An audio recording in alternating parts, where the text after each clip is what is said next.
Here are the best camera settings for video. I'll share the key DSLR video settings as well as mirrorless camera video settings that you need to know whether you are filming YouTube videos or video projects. That way you can get high quality video quickly and easily. So let's jump in. If you're someone that's feeling overwhelmed and you're struggling trying to figure out video settings, or you're bouncing from video to video, don't worry, I've got you covered in this one. Now, especially if you want that high good quality looking sharp videos, this one is going to go through the settings that you need to change to get the maximum impact in your camera. Now real quick, I'm going to be using the Sony ZV-E10 Mark I in the example, but you can use any camera by any manufacturer. The settings changes are going to be the same. However, where the button may be placed may be slightly different. So you can check out your owner's manual, maybe check out a quick YouTube video specifically on your make and model, but otherwise everything more or less will be the same. First setting you want to change is your video resolution. You usually will commonly see the difference between 4K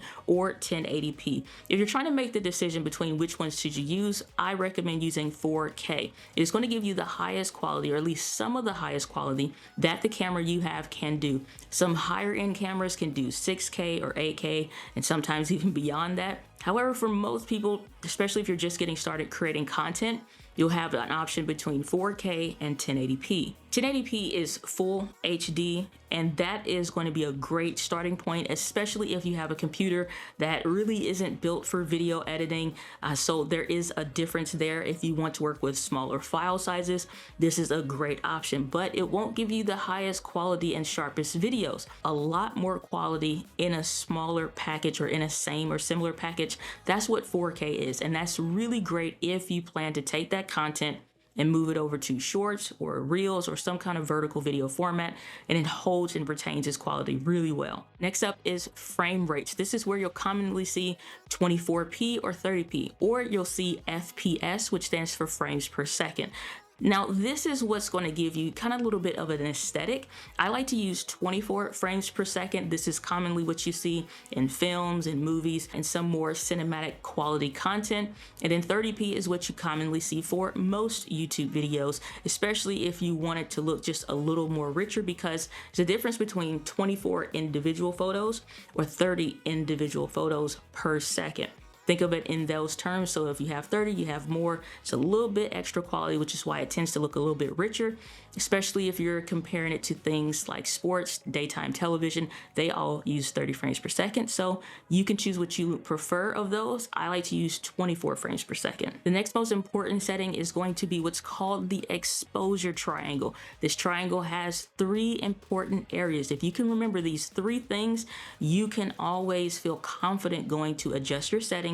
Even if you want to change your recording location, you'll really only have to change a couple things, but most of these, once you set it, you can kind of forget it, like that old infomercial. So some new language if you're just getting started into this space of recording videos is going to be the aperture, the shutter speed, and the ISO. These three things make up what's called the exposure triangle, which can impact overall the brightness or how dark it is of your video.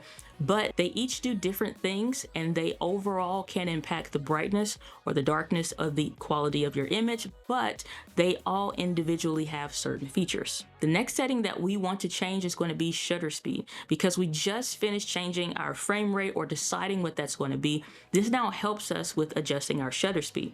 Once we figure this out, we usually won't have to change the setting. So imagine a lock symbol next to that one. If you're using 24 frames per second, whatever that frames per second is that you're using, 24 or 30p, just multiply that by 2, and that will tell you exactly what your shutter speed should be.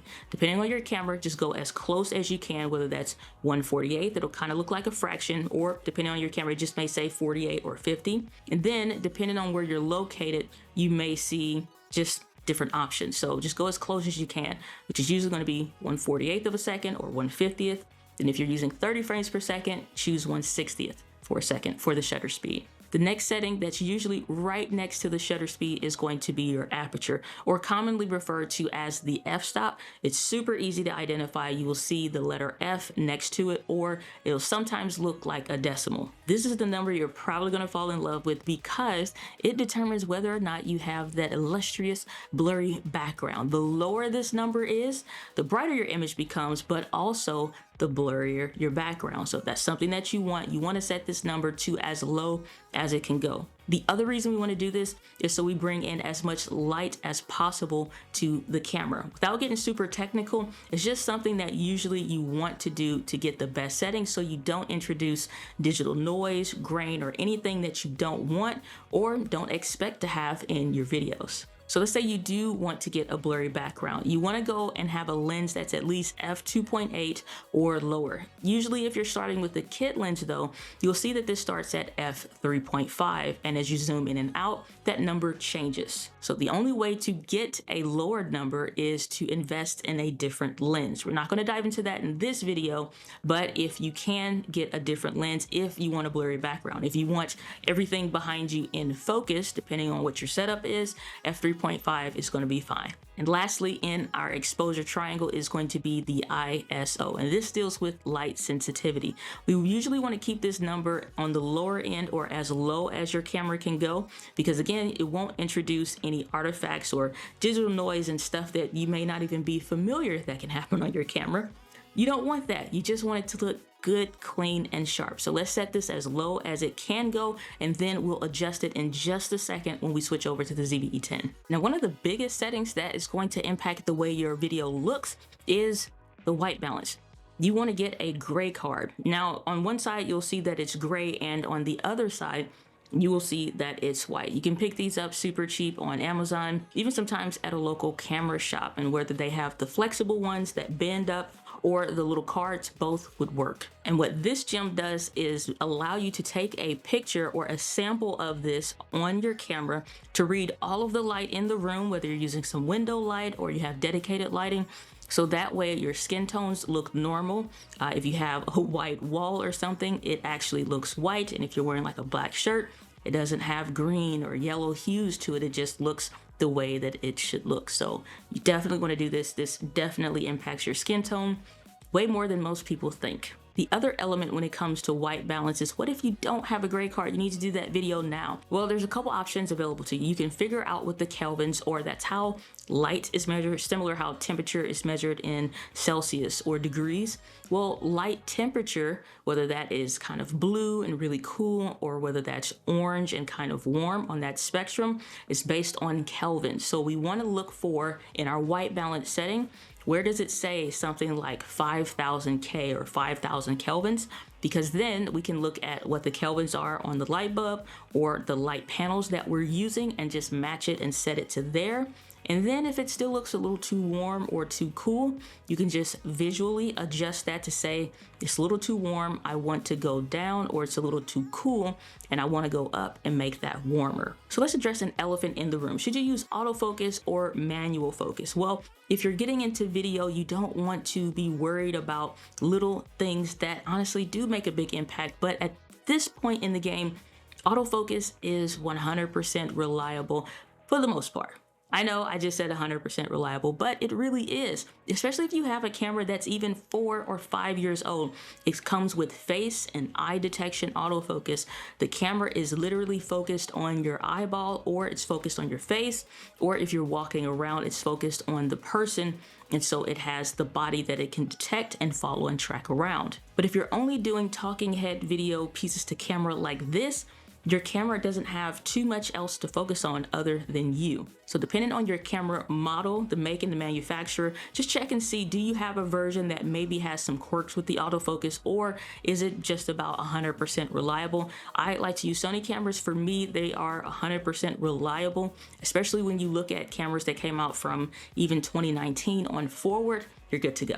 But let's say that you have a camera where it kind of drifts or it focuses on other things. It has squirrel syndrome. Well, let's learn how to adjust the manual focus on your camera. In your camera settings, you usually want to look for a face or eye detection autofocus, or it'll have a label that says autofocus. We want to go and adjust for manual focus. Now, once this is on, whatever the camera and the lens is set to is where the focus will stay. I highly encourage you to sit in front of the camera, make sure that your face is in focus. Most cameras come with a setting called peaking, and what this does is highlights or creates an outline around the things that are in focus. You can even change the color on some of these to be red, white, or blue, or other colors. and that will let you know if you're in focus or not. For me, I 100% am able to trust my camera, so I put it in autofocus and I'm good to go, and I don't have autofocusing issues, and you probably won't either. So here we are on Sony ZV-E10, and this is not what you want your video to look like. So what settings do we have wrong already? Well, if you look over here, remember after we adjusted our frames per second, or that 24p, we're using 1080p right now for this example, but down here, you'll see that 1/80th, that's not what we want. Since we're at 24, we wanna go down until we get to 1/50th. That's as close as we can get to. So that will brighten up the image a little bit more. For our lens, our kit lens, we are using the f3.5 simply because it has to use that. That's as low as this one can go. Now, for the ISO, we don't want to take it all the way down. That'll make us a little too dark. So pro tip, hold your hand up to there, and you just want to get some details without it being overexposed or too bright, so that you can see the details in your hand on both sides. But for the most part, this will be the lighter part of your hand. So as long as you can see the details, you should be okay. Now, why does it look weird? It's because the image is too cool. The white balance is off. So let's bring in our gray card and adjust our white balance. So once we go in, we want to change it away from the automatic, and we want to come and look for that letter K. That will be for our kelvins. And this is the number here. Now, 5,000 doesn't look that bad, but it can look a little too warm. So you can adjust that to bring it down further. And we can go about 4,500 kelvins. Looks pretty close.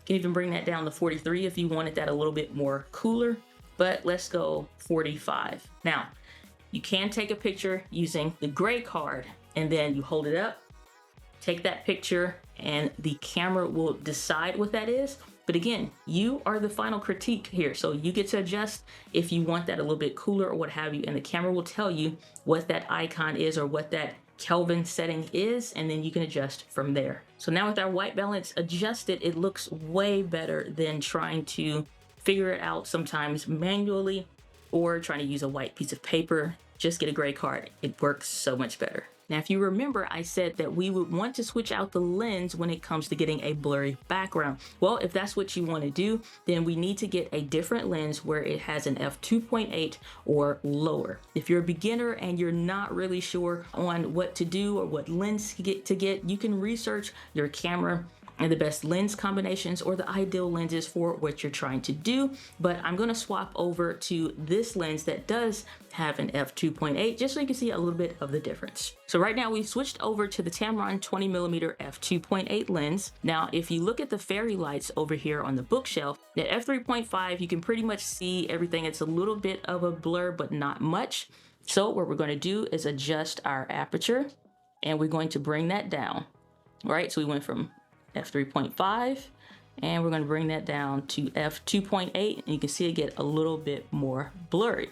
But if your image becomes a little bit brighter with your ISO, you want to adjust that now, and we can probably bring that down a smidge or so. Just take a look at your image, make the adjustments visually, and do the best that you can. And if you do make some mistakes, publish your video anyway, and then in the very next video, make small improvements at every iteration. So here's an example of what that image can look like coming out of Sony ZV-E10 in 4K with the settings that we adjusted with a minor tweak to the white balance. But otherwise, everything is exactly as we went through in this video. So let's talk audio. If you want some of the best audio quality, you want audio that sounds good to match that good crispy video and have good crispy audio. If you're about an arm's length away, I would highly recommend you take a look at a shotgun microphone.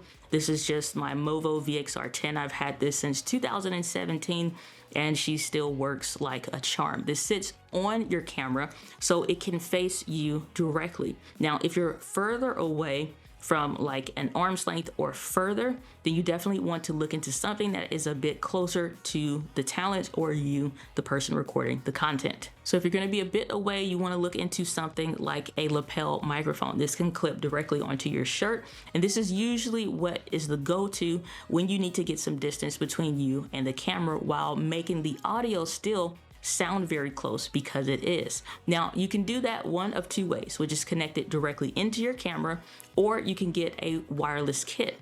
Some people even like to pull these out and just hold it and talk with it, and that connects directly to your camera, and that's fine. Or you can plug in the lapel mics there, and then you'll be able to walk around and you'll be good to go. But either is an option, but both are great. Just make sure that your audio sounds good. So now that your videos are looking good, you're sounding good, you have recorded your content, or at least you're ready to, you have to know how to nail that video edit so when you publish it, people will watch continuously from beginning to end. So make sure that you download our guide specifically on video editing. That's going to be linked in the description. Also down there is a link to my YouTube channel where we go into video settings, video content creation, and more. I definitely would love to see you over there as well. But there's even more great resources and guides linked in the description that will help make this content creation process that much easier, that you can feel free to check out down below. But leave a comment down in the video. What are some of the things that you may have been struggling with or may have needed some help with? Let us know down in the comments. But with that, guys, with passion, I'll see you in the next video on the channel.